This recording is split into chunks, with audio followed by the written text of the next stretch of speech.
to the top of the and Magnussen has made a place. Hello and welcome to stage 3 of the 2026 Tour of Oman. So far, we've seen one outbreak of power and one powerful outbreak take the stage wins. For me, it's really important because 5 months, no races. Boom! An explosion of power from the Colombian. He's going to take victory by half a wheel. Win now, I'm very happy. Every kilometer, every second, I just believe I can do it. And it's going to be a stunning victory for a man who's never won. Yittikaye Veerstroffer. It is a victory. I also remember every day I pass to suffering in the bunch, not only in the bunch, but in the break, alone, at the back, at the front, at the training, and I just deserve it, I think, now.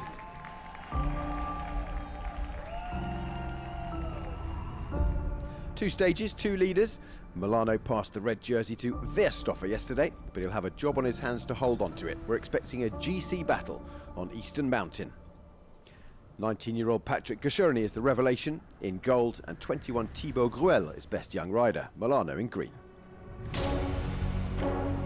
It was a good day last year, familiar final today, obviously being the same climb.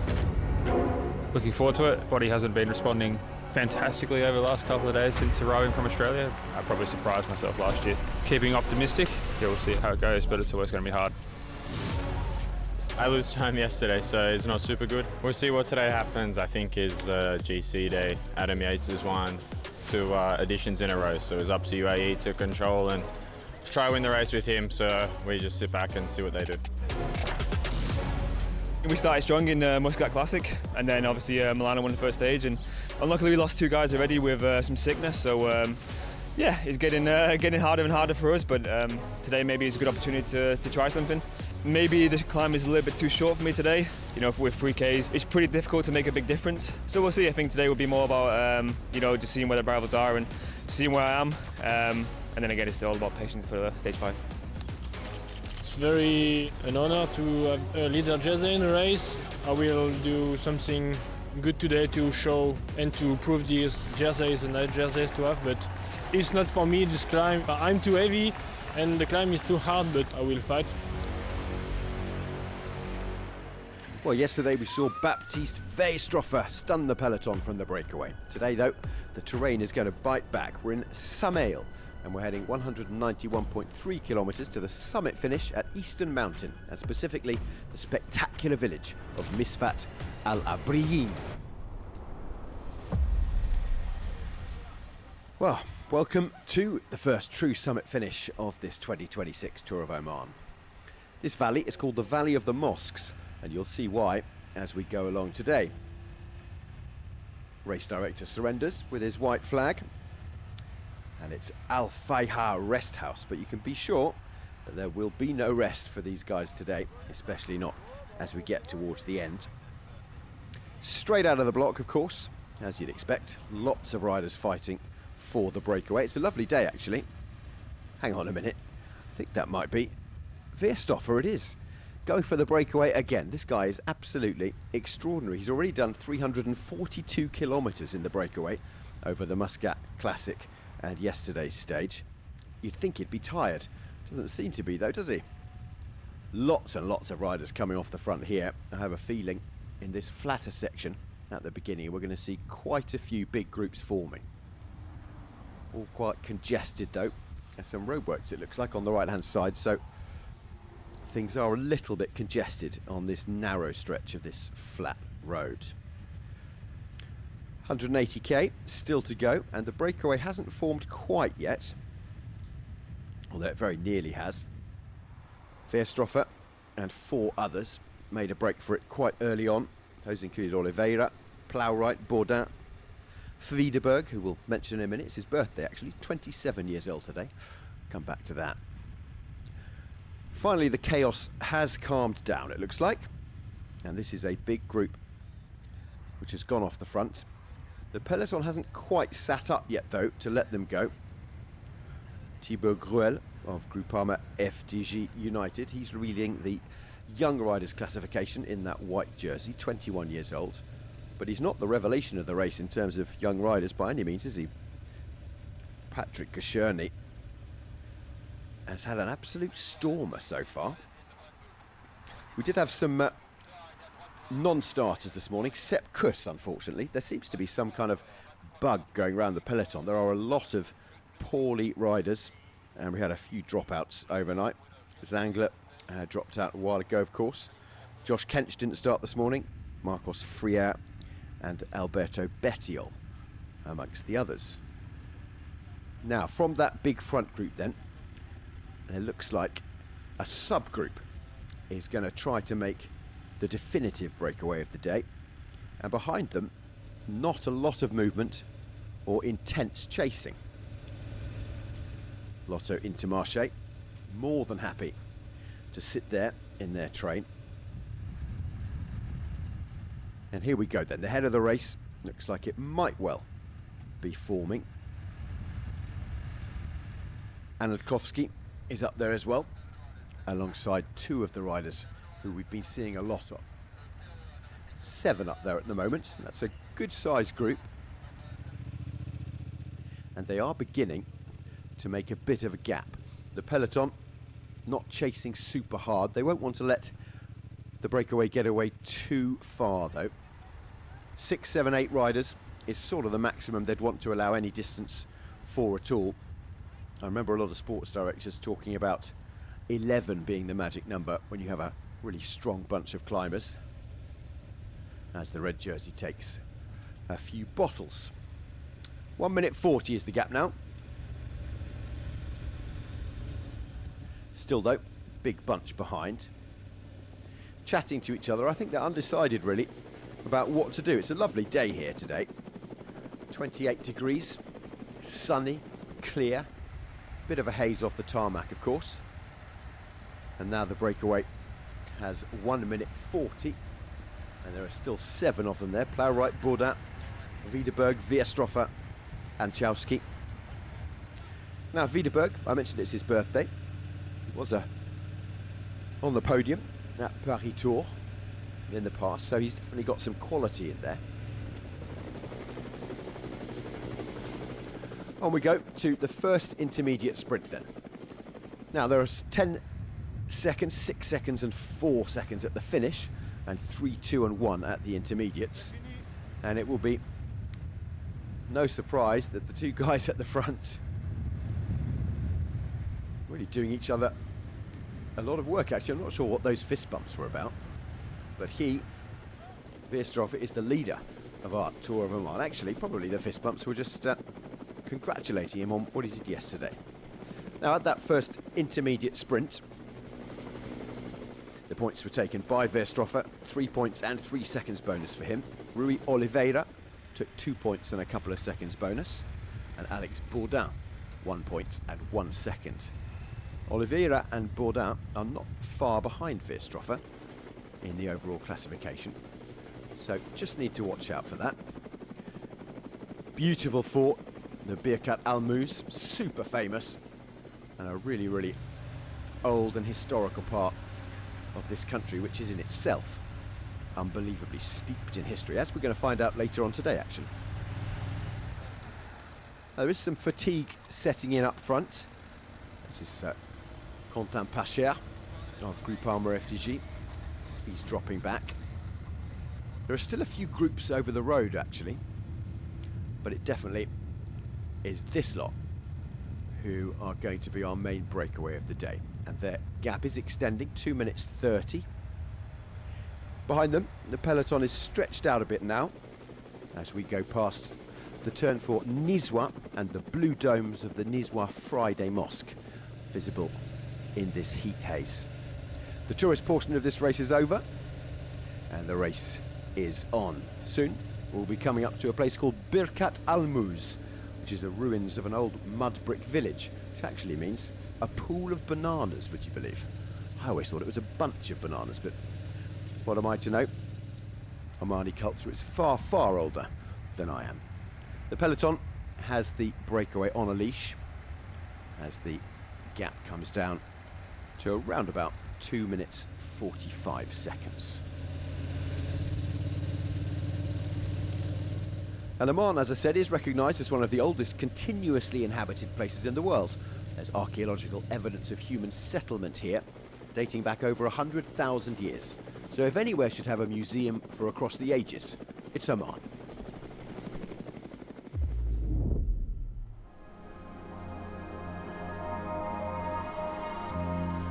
Welcome everyone to Oman Across Ages Museum. This is a museum was built to recognize the history of Oman throughout the ages. The design of this building was inspired by Al-Hajar Mountains.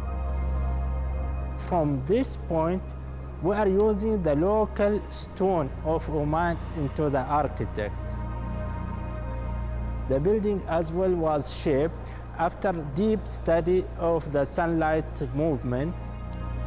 There is no direct light to the people, and this is the beauty of this building. The glass we have in the building give you unlimited view to the landscape. The building was recognized as the most beautiful museum in the world for 2024. The story of this building is about telling the story of Oman in interactive way, using the technology, but you also allowed to touch some of the items, to smell it, and to read about it, and to hear the story. Anyone visit Oman and he need to understand more about the history of Oman, the society of Oman, the topography of Oman, he can find all this information in one station, in one point. It's Oman Across Ages Museum.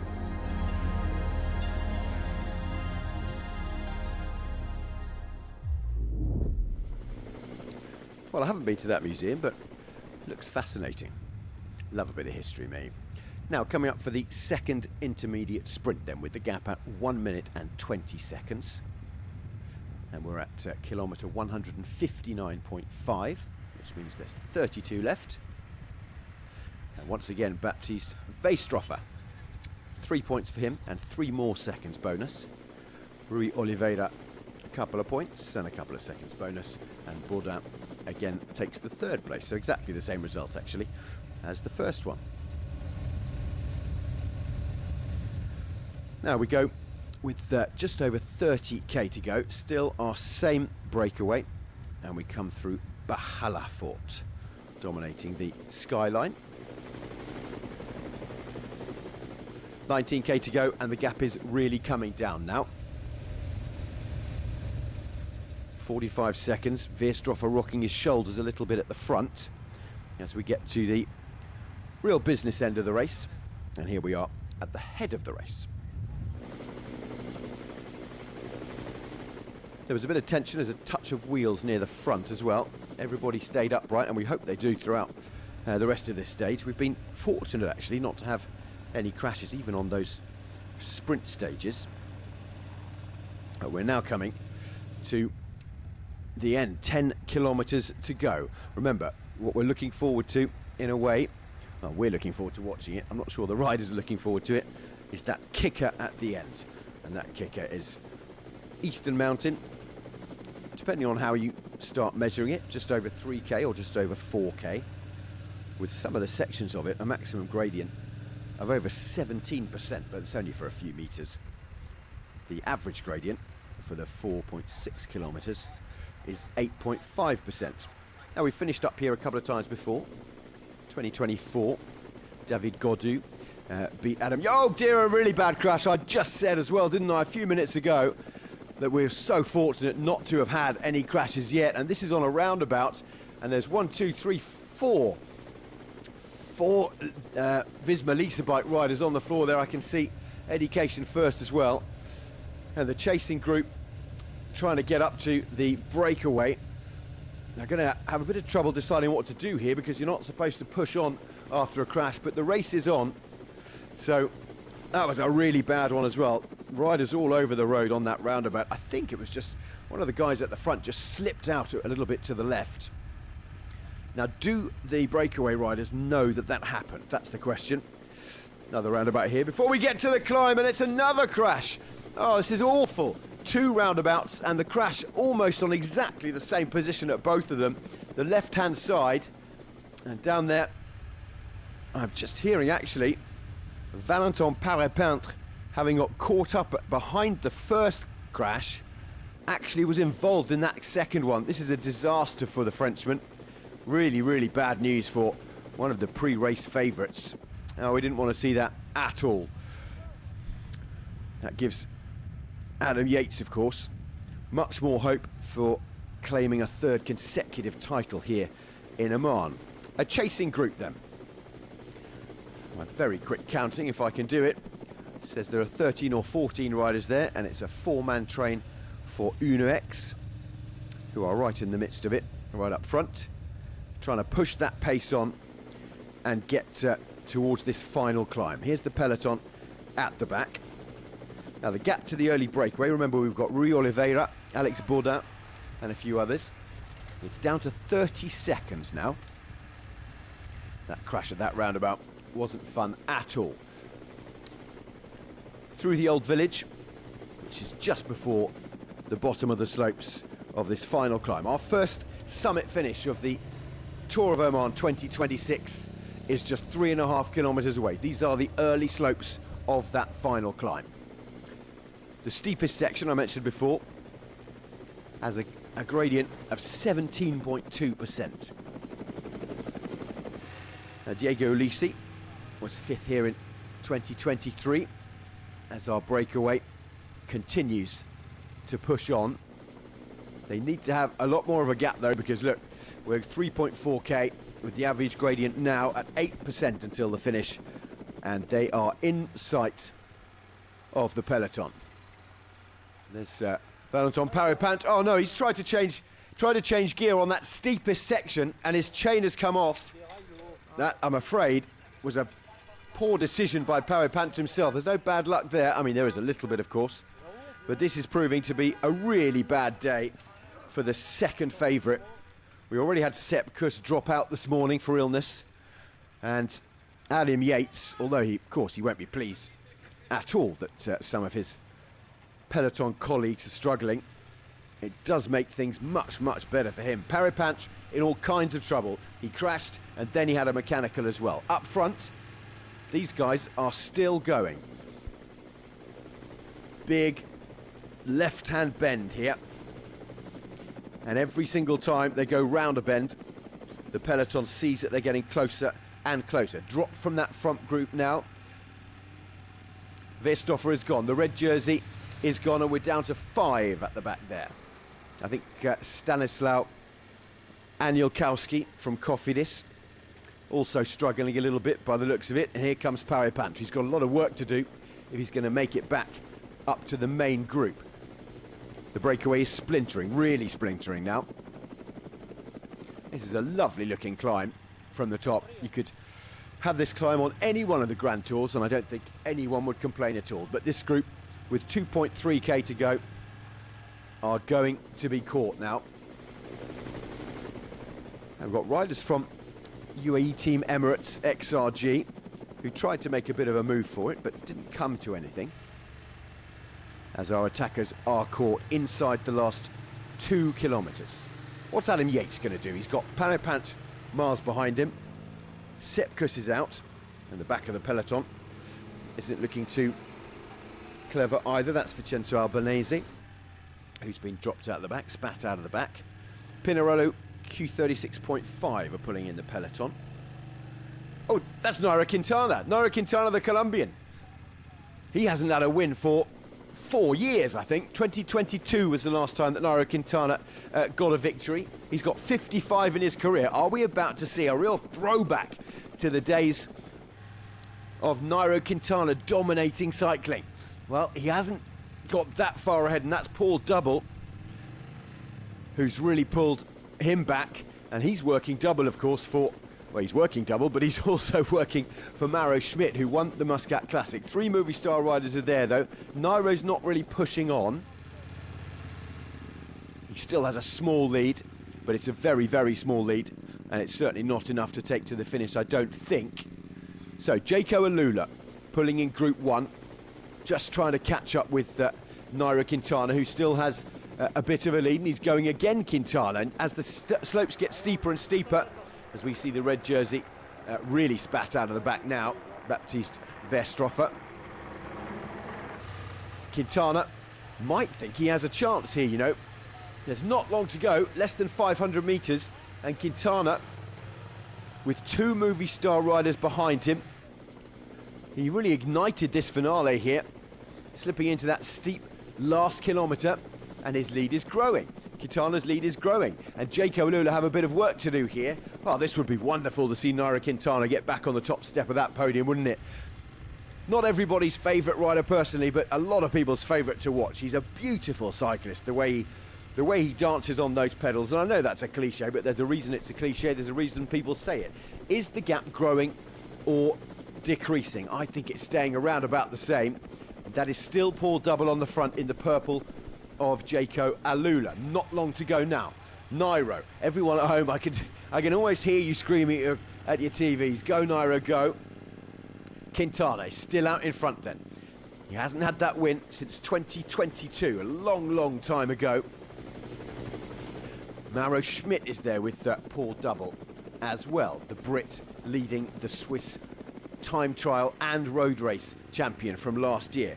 Now it gets a little bit steeper. Nairo goes, he loves these, from a high altitude in Colombia, of course, where he used to ride to and from school every day, up and down those mountains. No wonder he's so comfortable here, but there's a big, big group behind him, a really big group behind him, and that is still being led by two Jayco AlUla riders.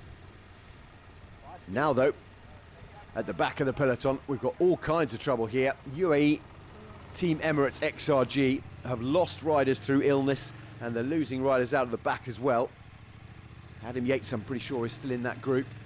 And Quintana's lead is falling. Has he got enough left? They're going to go round again. Another left-hand bend here, following those cars. Where's Adam Yates? Uno X have a man in there as well. Astana have two or three, actually, in that group. And still Nairo leads. Paul Double still leading MAURO SCHMID through there. That's Scaroni, I think, for Astana in there as well. They've got two riders in that main group. Three with Diego Ulissi as well. Three riders for Astana then in there. We've also got two from Jayco, including MAURO SCHMID and Paul Double. And Paul Double is about to catch Nairo Quintana. Quintana is dangling just less than a second ahead. He's passed now. It's not going to be Nairo Quintana's 56th win of his career. What a job Paul Double has done in Oman this week. Through he goes, Double. How long has he got to go? Kaka Rural. We're going to go with Sebastian Berwick, that is, the Australian, trying to come past. He passes Quintana now as well.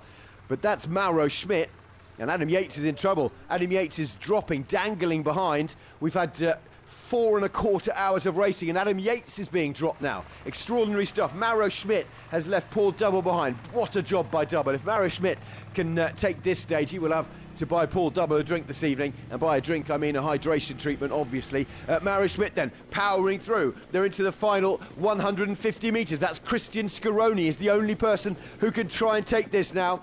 It's SCHMID. SCHMID going all the way through. Scaroni right on his wheel. Can Scaroni get round the right-hand side? Astana against Jayco AlUla. No, he's not going to make it. It's MAURO SCHMID who takes it. It's his second victory this year, and that's because it's his second victory in 4 days. MAURO SCHMID, in the national champions jersey of Switzerland, takes stage 3 of the Tour of Oman 2026. A wonderful early sprint launched, powerful round that final corner. He wins stage 3. Christian Scaroni in second, and Martin Ciotta a brilliant third.